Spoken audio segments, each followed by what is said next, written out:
Ever wanted to make your Instagram Reels understandable in any language? Follow this guide.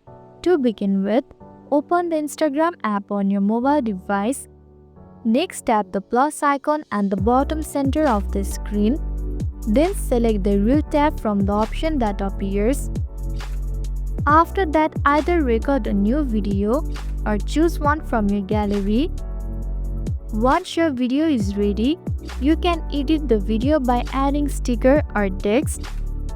When you are satisfied with your edit, hit the next button. From there, scroll down and select More option. Now to enable voice translate, simply toggle the switch to on position.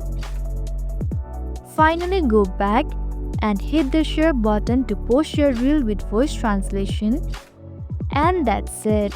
You have successfully learned how to enable voice translate on Instagram Reels.